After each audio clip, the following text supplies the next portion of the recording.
Hello students, I am Rashmi and once again I welcome you all on my YouTube channel Go On Learning. First of all, I want to thank you all for watching my videos, liking them and subscribing my channel. आज की class में हम class 11th की book snapshots के lesson 3 को read करेंगे. The name of the lesson is Ranga's marriage written by Masti Venkatesh Iyengar. जैसा कि स्टोरी का टाइटल हमें सजेस्ट करता है, this story is about a boy रंगा. यहाँ पर रंगा की मैरिज की बात हो रही है और साथ ही साथ ये स्टोरी चाइल्ड मैरिज जैसे सीरियस इशू को भी रेज़ करती है, लेकिन बहुत ही कॉमिक वे में, बहुत ही हंसी खुशी के तरीके से बाल विवाह जैसे गंभीर मुद्दे को इस स्टोरी में उठाया गया है.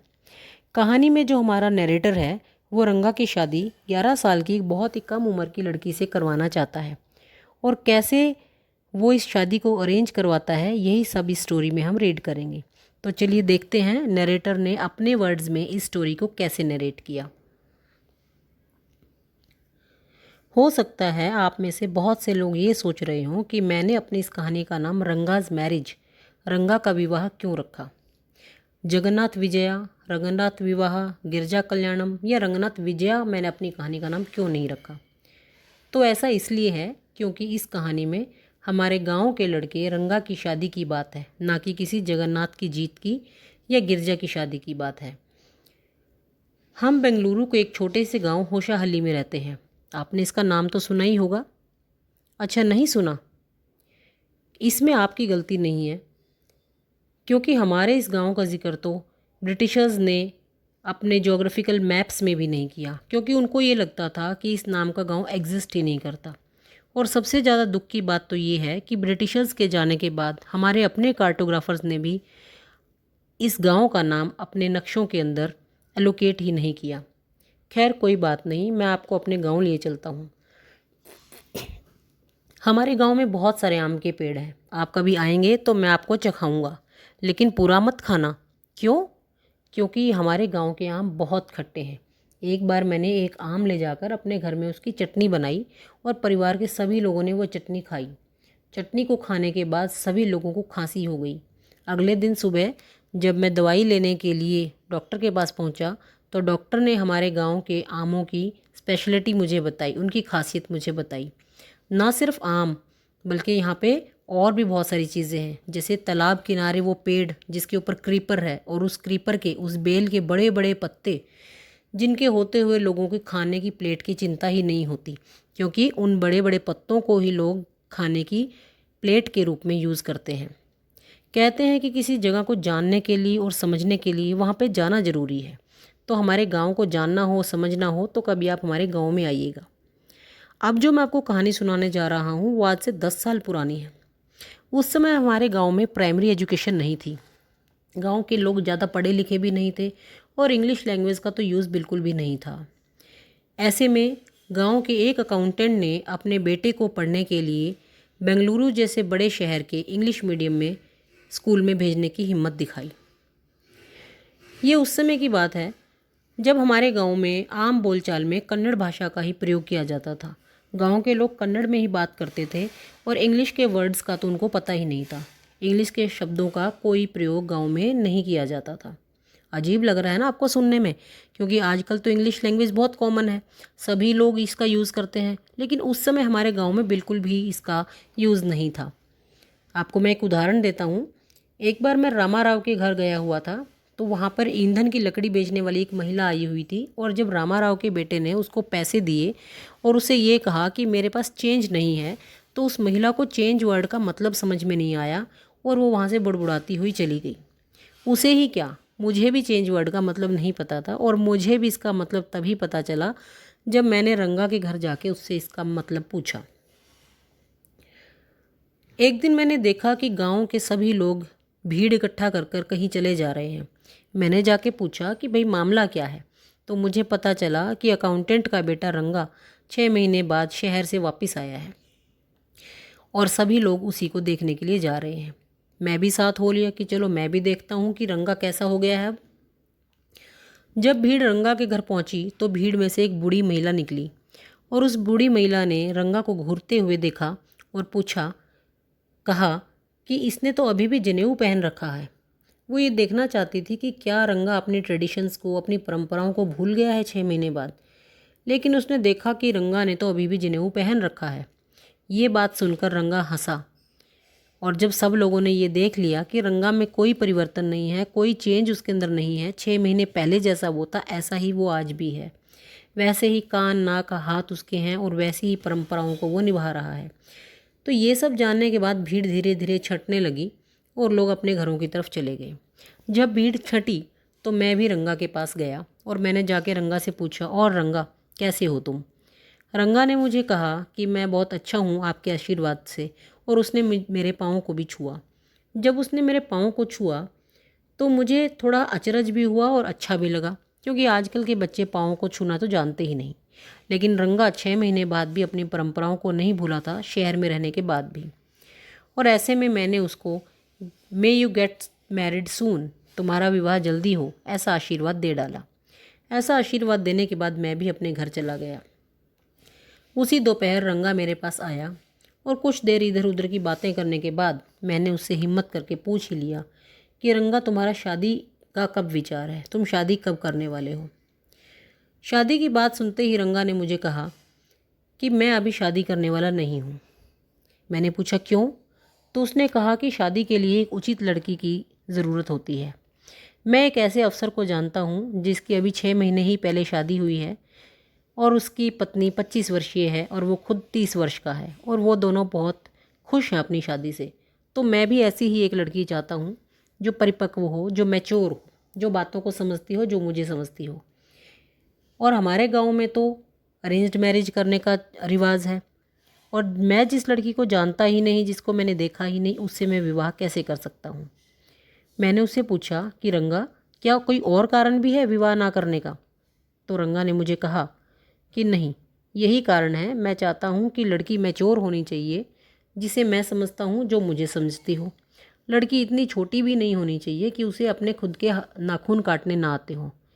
इतना कहकर रंगा वहाँ से चला गया। रंगा के जाने के बाद मैं कुछ देर के लिए बड़ा निराश हुआ, क्योंकि मैं रंगा के रूप में एक अच्छे पति को देख रहा था।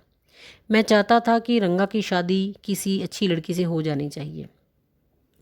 तो मुझे निराशा हुई, क्योंकि रंगा ने तो ये कह दिया था कि अगर अच्छी लड़की नहीं मिलती तो अविवाहित रहना ही उसको मंजूर है, तो वो तो शादी ही नहीं करेगा। तो ये सुनने के बाद मुझे थोड़ी सी निराशा हुई, क्योंकि मैंने तो रंगा के लिए लड़की भी सोच रखी थी। लड़की थी रत्ना। रत्ना रामा राव की भतीजी थी, जिसके माता पिता का देहांत कुछ वर्ष पहले हो गया था। क्योंकि रत्ना पहले शहर में रहती थी तो उसको हारमोनियम और वीणा बजाना बहुत अच्छा आता था, और उसकी आवाज़ बहुत मधुर थी। वो बहुत मधुर आवाज़ में गाया करती थी।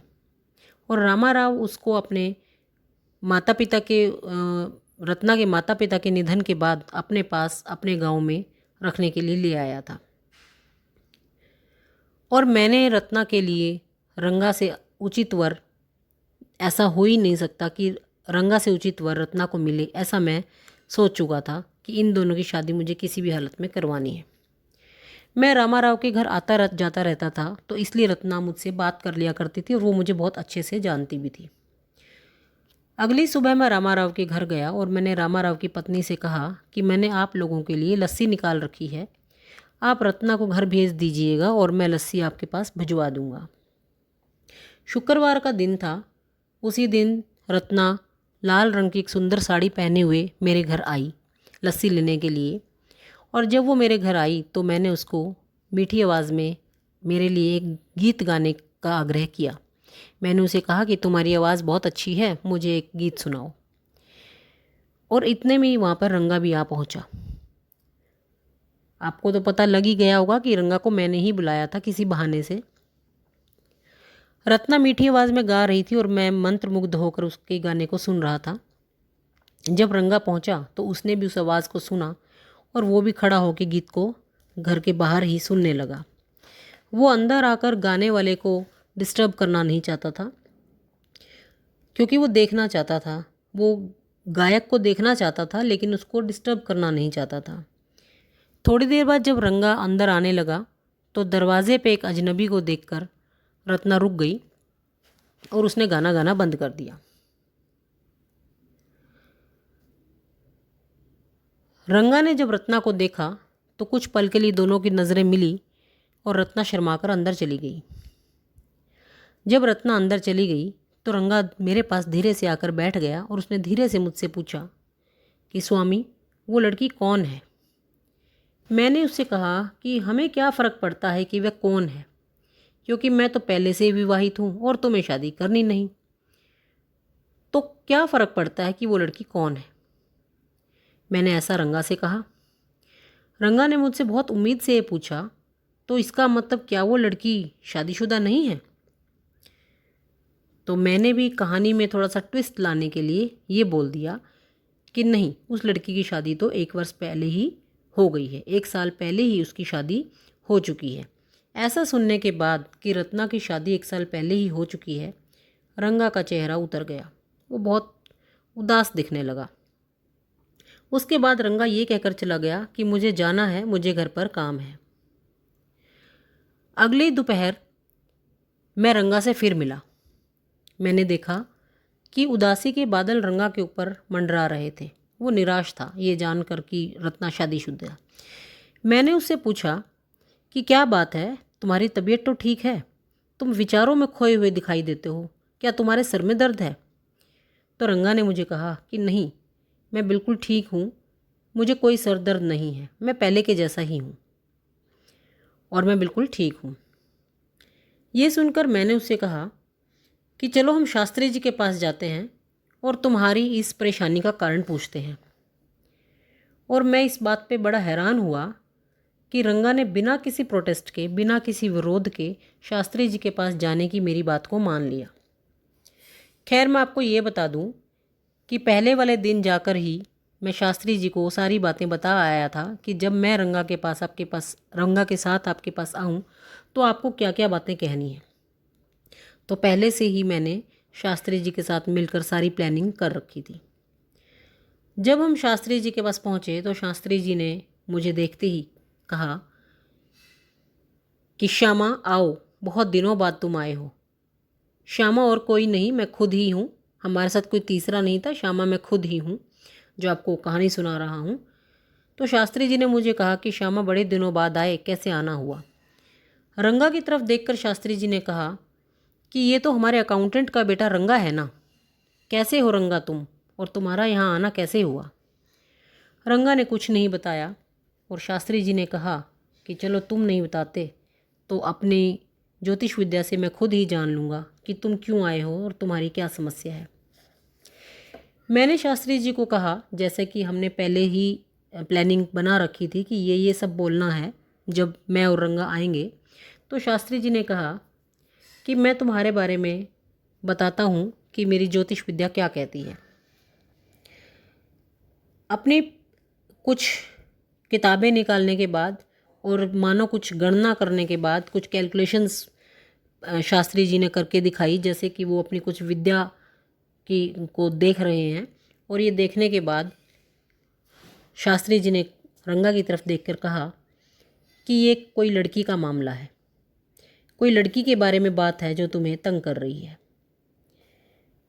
मैंने कहा कि ये तो बिल्कुल वैसी ही बात है जो मैं भी कह रहा था कि शायद कोई लड़की की बात है जो तुम्हें तंग कर रही है। और मैंने पूछा, शास्त्री जी लड़की कौन हो सकती है। शास्त्री ने उत्तर देने से पहले सोचा और फिर सोचकर बताया कि उस लड़की का नाम शायद समुद्र में पाई जाने वाली कोई चीज़ के जैसा है। और जैसा कि हमने पहले ही ये प्लानिंग कर रखी थी कि हमें क्या क्या बोलना है, मैंने ये बात सुनकर बोला कि क्या वो नाम कमला हो सकता है।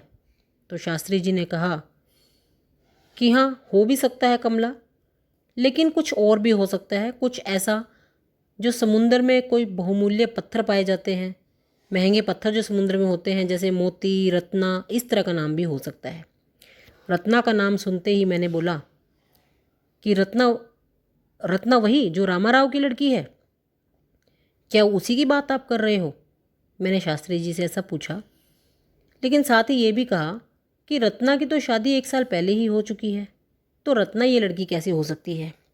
तो शास्त्री जी ने कहा कि ये तो मुझे नहीं पता, हो सकता है इस नाम की कोई और लड़की भी हो, मुझे नहीं पता कि ये रामाराव की लड़की रत्ना ही है, लेकिन मेरे शास्त्र यही कहते हैं कि रत्ना ही उस लड़की का नाम है। शास्त्री जी की बातें सुनने के बाद मैं और रंगा वहाँ से चले गए। जब हम जा रहे थे तो हमने देखा कि रत्ना अपने घर के बाहर खड़ी हुई है। मैं कुछ पल के लिए रत्ना के पास अकेला ही गया और वापस आकर रंगा से कहा कि रंगा, शास्त्री जी तुम्हारे बारे में जो कुछ भी कह रहे थे वह एकदम सही था, क्योंकि मुझे अभी अभी पता चला है कि रत्ना की तो कभी शादी हुई ही नहीं। रत्ना की शादी नहीं हुई है ये जानकर रंगा बहुत खुश हुआ और उसके मन में शादी के लड्डू फूटने लगे। इस घटना के कुछ साल बाद रंगा एक शाम मेरे घर आया और मुझे अपने घर आने का न्योता दिया। मैंने अवसर पूछा तो रंगा ने बताया कि आज श्याम का तीसरा जन्मदिन है। श्याम रंगा के बेटे का नाम था। रंगा और रत्ना की शादी हो चुकी है और आज उनके बेटे श्याम का तीसरा जन्मदिन है। मैंने रंगा से कहा कि तुम और रत्ना कितनी बच्चों वाली हरकतें करते हो। मैं ठहरा इतना काला और तुम्हारा बच्चा इतना गोरा। तुमने अपने बच्चे का नाम मेरे नाम पर क्यों रखा है? शाम को जब मैं रंगा के घर गया तो श्याम भाग कर आया और मेरे टांगों के चारों ओर लिपट गया। मैंने उसके गाल को चूमा और छोटी सी उंगली में उसको एक छोटी सी अंगूठी उपहार के रूप में पहना दी। पाठकों, अब आप मुझे जाने की अनुमति दीजिए। मैं हमेशा ही आपकी सेवा में हाजिर रहूँगा। तो बच्चों, कैसे लगी आपको ये कहानी? उम्मीद आपको पसंद आई होगी, आपने इन्जॉय किया होगा। If you have enjoyed the story then please like the video and share it.